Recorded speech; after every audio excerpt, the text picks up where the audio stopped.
Yeah, I'm gonna Okay, make good you. morning, everyone, or afternoon, I guess it is. Welcome to our program on Encore Entrepreneurship. This is the second in our series of three, focused at uh, folks that are 50 and above primarily, who are looking to start their own business. We've learned, and we've also heard from the SBA and from some of our partners, that this has become a much larger part of the startup entrepreneurship area in our economy. So what we're trying to do is, if you're actively thinking about this, or maybe taking the first step, is uh, show you some of the options. And today, we have a guest speaker, Kelly Bowers, who's going to talk about franchises. Franchising can be a very smart way to start a business because it comes to you pretty much packaged up and ready to go. So there's not a lot of invention on your part or a lot of the groundwork. So what we're going to do is have Kelly do the presentation, tell you all about it, and then we're going to have time at the end for open discussion, where you can ask questions, talk about maybe your experiences or whatever you want pertaining to this particular aspect, or maybe where you're going um, as you go forward. So with that, Kelly, you've got the screen and you should be on. Thanks so much, Andy, and thank you to Susquehanna Score and partnering with both them and FranNet as well as the SBA is a great opportunity for me. So I appreciate that, and thank you for taking a little time out from your lunch break today. So you are in the second part of a series from Encore Entrepreneurship called Don't Let Fear Steal Your Dream of Business Ownership.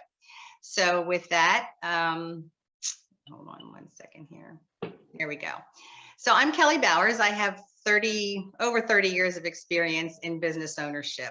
The three options we're going to talk about today, I have been in all three scenarios. So I've had my own business, I have purchased a resale, and most recently got a little bit of the franchise bug. So anxious to talk to you about that and excited.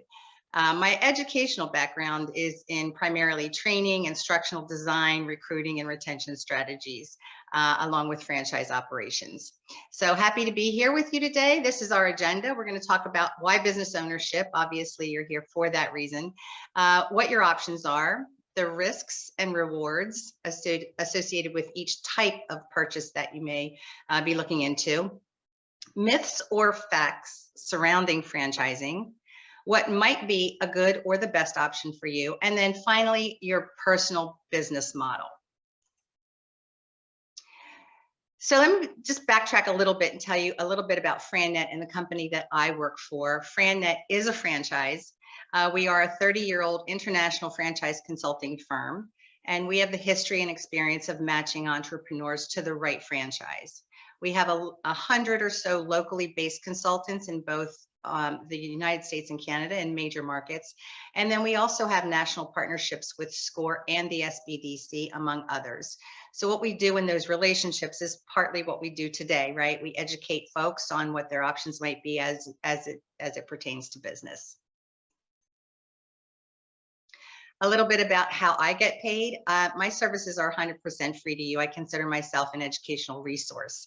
I get paid very similar to the way an executive recruiter would get paid. So don't feel, hesitant or scared to reach out at all. We're all here to help you and really want what's best for you in your next journey in your life, which is, kind of exciting. So lots of resources, obviously. So what FranNet does is we match prospects with franchisors. So we educate prospects on opportunities in business ownership. We offer them choices so that they can make informed decisions about what might be right for both them, their family, and their lifestyle moving forward. So we do pre-screen anyone that I talk to. I'll have a 15-minute conversation with you right up front and really just kind of walk through the basics with you to see if this might be something that might be of interest or a good fit for you. We don't sell franchises. What we do is we present options, and then I will kind of broker the relationship. So I put you in touch with those franchisors, And, after we decide what might be a good match for you, oftentimes people call me a business matchmaker or your franchise matchmaker. So just for a minute, I want you to imagine that you're the owner of a successful business. How would your life be different? How would it be better? So you've probably gone through all these buckets of information. Sometimes when I talk to people, they'll say, well, I want more control over my life, or I want to feel like I own something and I want to be successful. I want to be fulfilled. Or most commonly, I want the flexibility. I don't want to work 8 to 5 or 8 to 8 anymore. I want some independence. I'm worried about my financial security as I head into retirement, or I just want more money, right? So there's lots of different reasons that people will get into business for themselves. Yet most people choose to work for someone else. Some concerns, right? Well, it's risky. A job is safer than starting my own business, or I'll wait till the economy gets better. A business costs a lot of money to start and run, and I'm really not sure I want to take that risk right now. I don't know where to start, and I don't really know what I'm looking for. And then finally, do I have what it takes? Do I have the skill set necessary to run my own business? Is working for someone else safe? Yes, absolutely, in the short term. Can you be sure your job is safe? Can performance determine security? If I work hard and long, will I be secure? Will you meet your long-term financial goals of security and retirement? That is the most common question that I'm hearing right now. Owning your own business can be scary, but no one can take it away from you, right? You can't be downsized, you can't be transferred, you can't be fired. You can grow the business at the pace you want.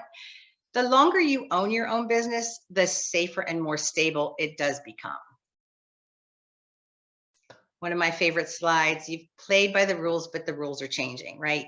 Most people that I talk to say, well, I thought my job was secure, but it's really a thing of the past. I'm really looking for income security, much more so than job security. And as we age, that tends to come more to the forefront. You're concerned about how the economy can impact your business? Definitely, right? You can lower the risk by looking for businesses with specific market characteristics. And what I mean by that, if you take a look at this slide, many businesses thrive in all economic conditions, right? So the first bucket, you have growing markets driven by demographics. So as the baby boomers continue to retire, getting kind of near the end of those baby boomer years, we're all kind of right in the middle of that. But there is a need for senior care services.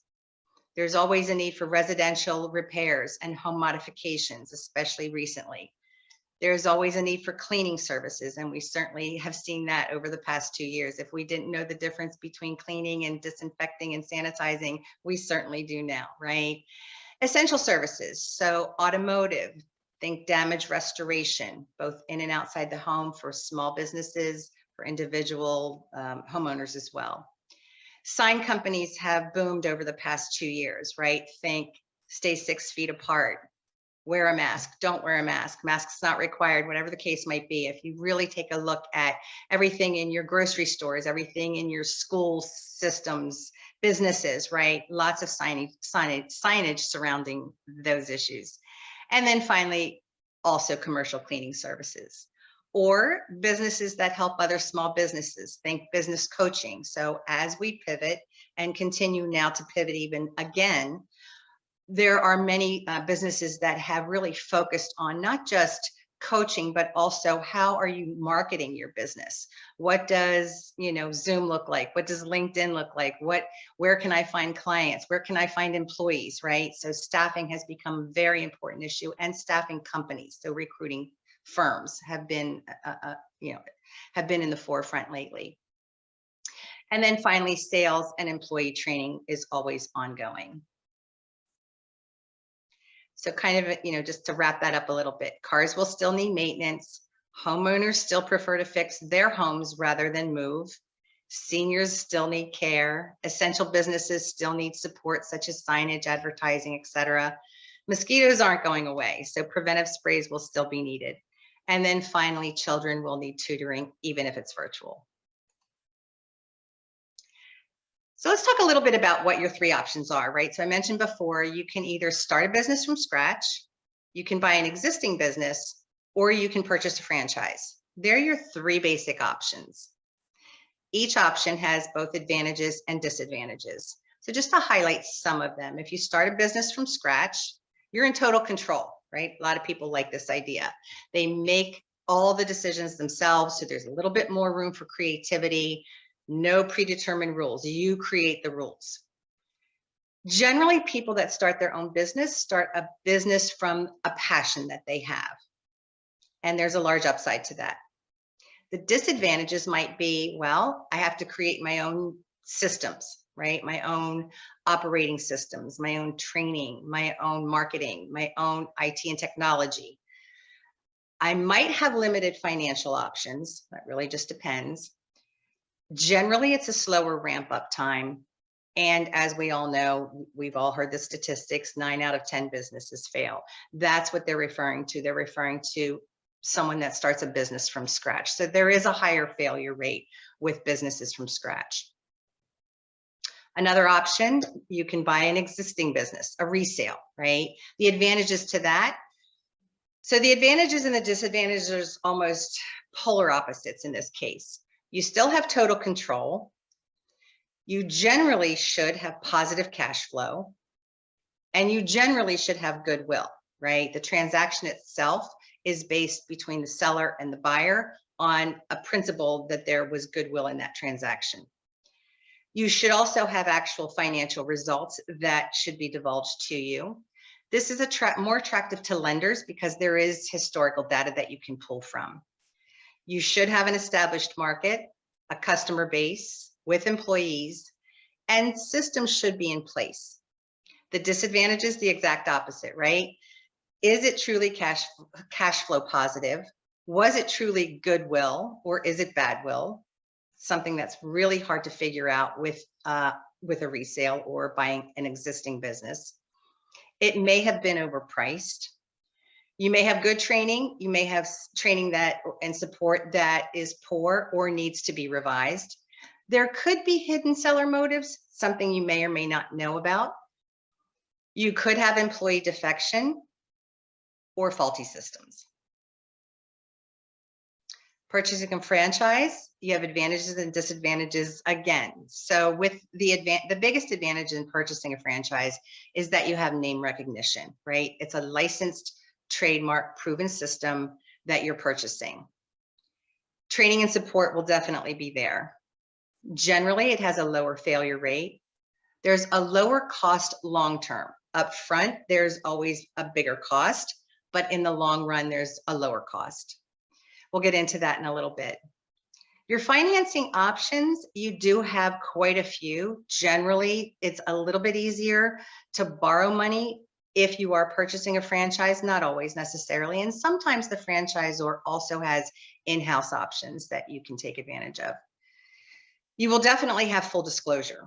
So what I mean by that, and we'll talk a little bit more about this, you will have something called a franchise disclosure document. And in that document, it's hundreds of pages, I'm not going to lie, there is full disclosure. I always recommend that you talk to a franchise attorney, not your family attorney, is somebody that actually specializes in franchises, because they can look through that document very quickly. They're adept at it. Lots of experience, and they can look at it and explain any questions that you might have.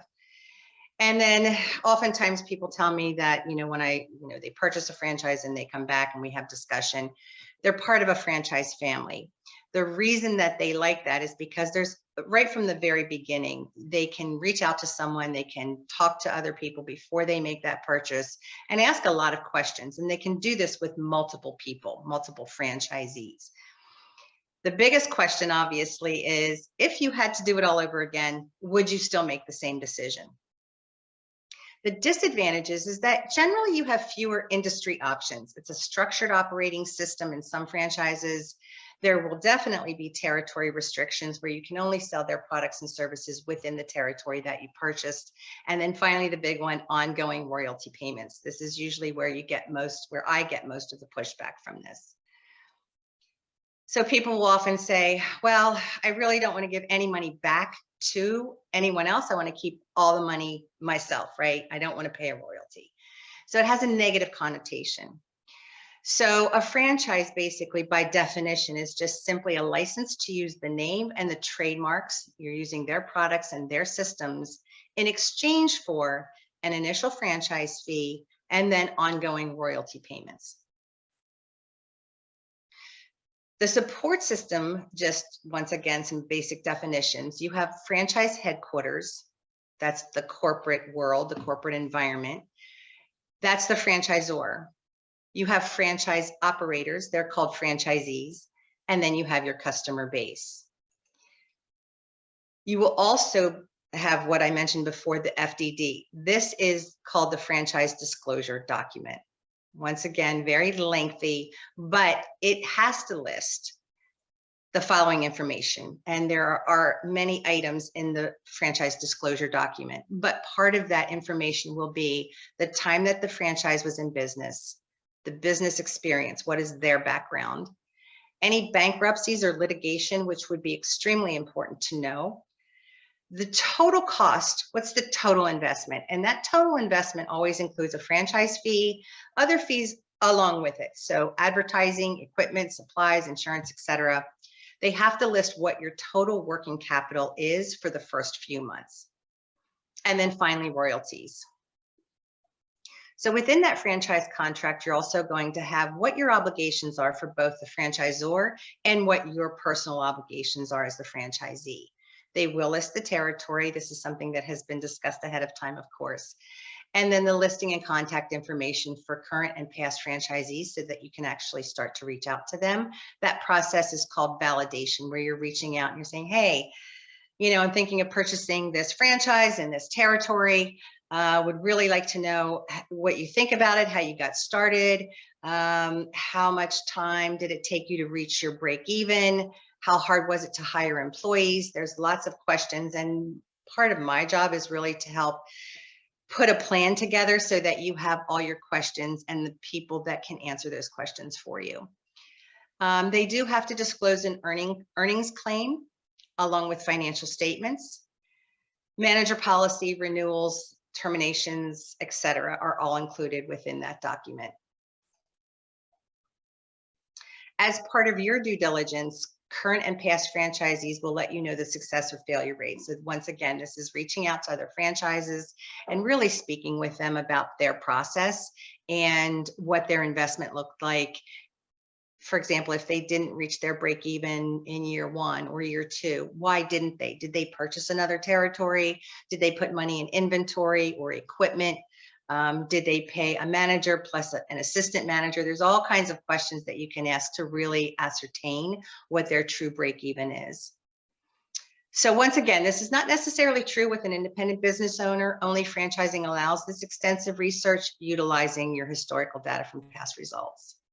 So we're going to play a little bit of a game right now.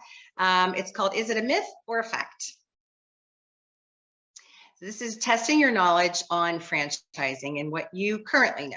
And I can tell you, up until I actually worked for a franchise, I knew absolutely nothing about it. Once I learned the information, a light bulb kind of did go off in my head, and I called my business partner at the time and I said, wow, we have been banging our heads against a wall. There are whole departments that just do SEO and marketing and operations, etc.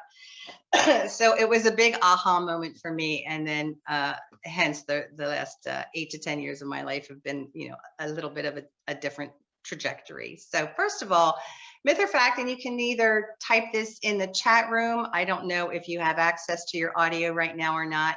Franchising is only fast food and retail. Is that a myth or a fact?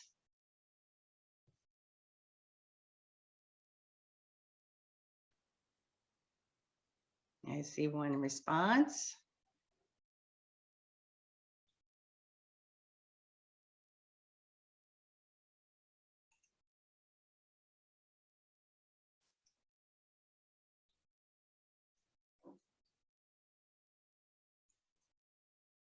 That's a myth. So for those of you that typed in myth, thank you. I only see one response right now, so I'm not sure how many of you are responding or have access to the chat or to the audio at this point in time. So the fact is that there are over 3,600 different franchise companies in more than 90 different industries with over 900,000 operating units. So pretty extensive. Myth or fact? Franchises succeed because of the quality of their product.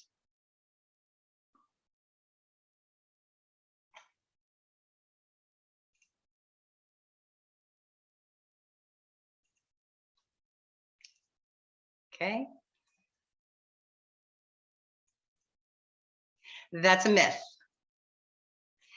Really, it's all about the business systems, right? It's about marketing. It's about your sales, your operations, and your accounting. If you think about just for a second, some of the biggest franchises that we're all familiar with. So let's just take a couple hamburger joints, right?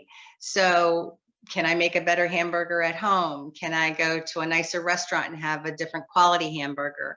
The answer to that is probably yes. If I go to grab a piece of cheesecake, let's say, one of my favorites, can I get that piece of cheesecake better in another restaurant? The answer to those questions is generally yes. What you're relying on is the consistency of the customer experience. So for example, I know if I go to a franchise and get a hamburger, I know exactly what the hamburger is going to taste like. I know the price. I know the meal combinations. I know what toys or giveaways there that are happening that week, and et cetera, right? So same with the cheesecake analogy. I know exactly what it's going to taste like. I know the size. I know the expense. I know everything involved with it, because it's the ability of that system to be able to replicate itself over and over again in the exact same way, so there's no surprise for the customer, right? So there's consistency among the systems throughout the United States in this case. Myth or fact? There are low-cost franchise opportunities.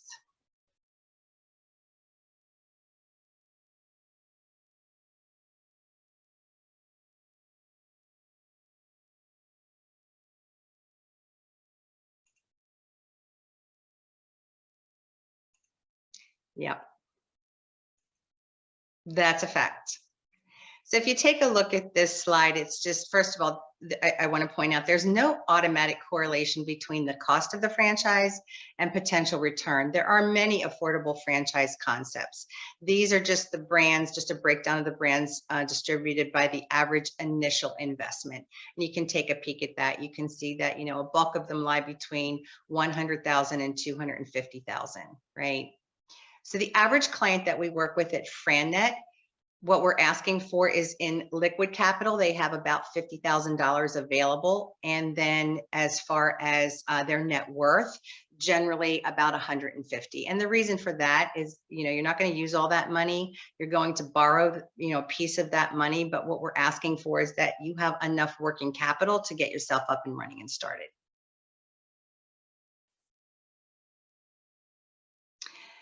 With financing, and obviously, Kim Stout will be doing the third part of our Encore Entrepreneurship next week, and she'll be speaking extensively on lending and monetary situations. So I'll leave that to the expert.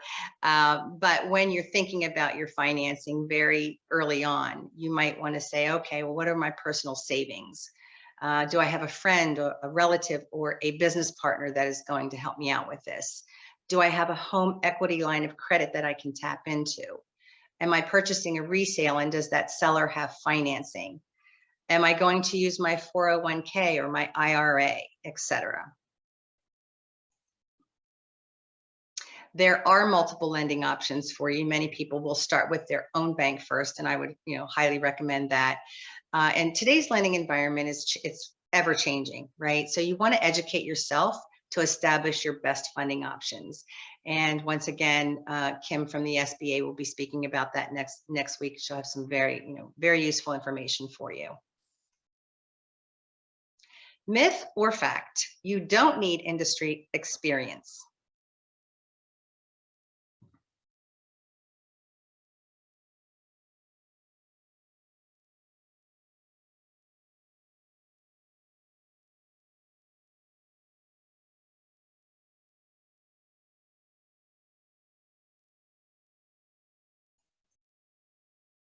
That's a fact. Franchisors basically want people who will use their system and be able to focus on being an owner, right? Working on the business rather than in the business. So if you have business skills, management skills, customer service skills, those skills are all essential to running any business actually. But that's what they're looking for. So the franchisor will train the franchisee on how to use their systems.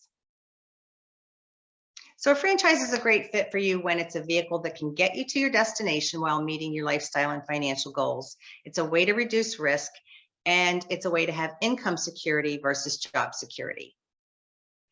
Royalties, they're a trade-off, right? You're exchanging some profits in the long term for a little bit of risk reduction in the short term. Good franchisors may lose money in the short term, but make money over the long term. Pretty important to remember, especially when you're making that choice. So once again, in summary, proven systematic approach to starting and staying in business. You get experience, the simplicity, the training and support, name recognition, sales, marketing, operations, and just a culture of teamwork. Franchises are not all the same. So you can choose a well-established franchise, someone that's been around for years, or some people prefer to do something that's a little more emerging, right? They take a bigger risk with fewer units. And the reason that they might do that, when clients tell me that, is because they want more input and more say in how the systems are being developed. Other clients that I work with will say, no, I want the system there. I don't want to think about it. I just want to put it in front of me. I'll roll it out, right? Some systems and some franchises are more structured, where others allow more flexibility. And once again, some are more expensive than others. And keep in mind, there is no automatic correlation between the cost of the franchise and the potential return. So you're in business for yourself, not by yourself, basically, is the tagline for most franchises, right? So ask yourself these questions and when you're considering your options. Am I willing to follow the franchisor's system? Is it affordable? Is the risk level acceptable? And will I enjoy my business? What's important to you? Am I looking for the challenge? Am I looking for recognition, prestige? Am I looking to build equity for my retirement? Am I looking to leave a legacy? I work with some, mother-daughter teams, father-son teams. I want more time for my family and interests. This is a big one. I want more independence and control or financial security. The next step basically in working with a franchise consultant or working with FranNet or working with me would really be to complete what we call an entrepreneur profile or an entrepreneur readiness assessment. And that assessment really helps us determine what your buyer motives are, right? Along with a lot of other things, right? You'll recognize yourself. It feels like a personality profile, but what we're trying to measure is how you think, what's important to you, how you like to give and receive information. But really, what is your number one purpose and motivation for getting into business for yourself? Along with that, I will send you a client bill of rights. I won't go over all of them here. You can read them, but right out of the gate, just keep in mind that FranNet consultants will help you assess if franchise ownership is right for you. We will also let you know that there is no written agreement. There's nothing that says you have to stay with me for a certain length of time or whatever the case might be. I help you until we make a decision moving forward as what's best for you and your family. We will also, along with that, look at your transferable skills. And this works one of two ways. So some people say to me, I'm coming out of corporate America. I've been in, let's say, HR for the last 30 years. I want nothing to do with it. I want something brand new. While other people might say to me, you know what, I'm really solid at sales and marketing. I'd really like to bring my skill set together and use that skill set in my next journey. Another thing that's very important is to look at, okay, well, what's the length of time that you're looking? Are you looking to do something for 5 years, 10 years, 20 years? Are you looking to leave a legacy? Are you looking for residual income? So the time that you're looking to be in the franchise becomes very important. And then once we do that and you complete your profile, I will have a 1-hour conversation with you and ask you all types of questions. So how many employees do you see yourself working with? Is it 2? Is it 10? Is it 20 or more? What does your budget look like? Type of business environment. Are you looking for an office, or are you looking for a brick and mortar location where you're going to, every day? I recently worked with a retired couple, and the husband had been retired for a few years. The wife was just getting ready to retire, coming out of corporate America. And he said, I don't care what she does, I'll support her no matter what. But this is my space in the house, and she needs a brick and mortar location where she can go every day, right? So it's little things like that that become very important. Excuse me. If you are married or have a business partner, I always meet with both people at the same time, so they're hearing the same information the same day and the same time, so that there's no miscommunication between the two of them. Oftentimes, if I meet with one person, then the other one gets on the line, or the business partner gets on the phone, maybe a week or two or a month later, realizing that there's a disconnect. So we want to make sure that everybody's on the same page right out of the gate. Are you looking to work full-time or part-time? We do have businesses that would be considered semi-absentee, where you're working in the business, maybe full-time to start, but then very quickly transitioning into something that is semi-absentee, where you're hiring a general manager. How many units are you looking at? Are you looking to scale the business either horizontally or vertically? I had a gentleman the other day that really picked this concept up. I mean, within the first 5 minutes of our conversation. He has a business and he's looking to scale. He's looking to purchase another business in a separate industry. And I asked him why. And he said, I spend so much time and energy and money on marketing and SEO and client acquisition. And so he said, I already have the client. I'm already outside their home for this particular business. But while I'm outside the home, I want the same client. And the reason I want the same client is because I'm already doing X, Y, and Z outside their house. And I'd like to do their mosquitoes, and I'd like to do their windows and their gutters and their blinds and their restoration inside their house. I've already paid for that client, and I'd like to capitalize on that. So that's called scaling horizontally, right? Horizontally. You can also scale vertically, where you're actually, picking multiple territories of the same business. So once again, types of customers. Do I want a service or a product-based industry? Do I want something new or established? Is there room for growth, and what other considerations are there? For additional resources, we're kind of nearing the end of the presentation. I would recommend, these are just a few of the books that I would recommend on franchising if you'd like more information. If you can only pick one of these books, I would recommend the E-Myth Revisited. Once again, all of them are great, but that's probably the nuts and bolts of pretty much what you're looking for. I would also recommend, and right out of the gate, I do partner with accountants and franchise attorneys right out of the gate, and recommend that you do the same. Just again, as an additional resource to gain knowledge, to gain power, so that you actually have all the information necessary to make the right decision for you.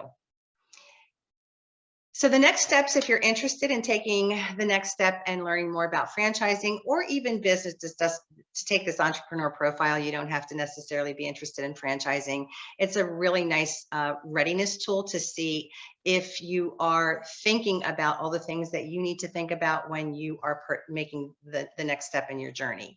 So you can visit FranNet.com. You can call me, reach out to me directly. I do have my contact information at the end of this.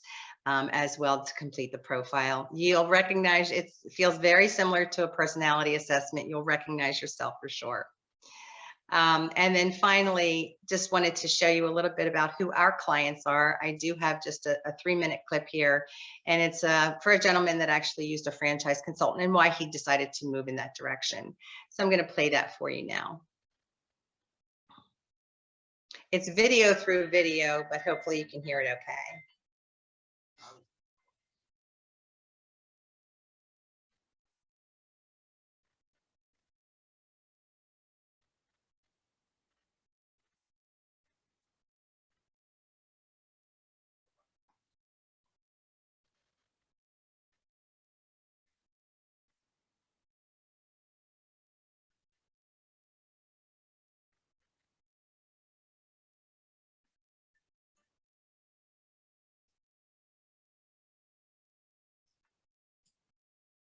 Hey, Kim, we can't hear anything or see anything, just so you know.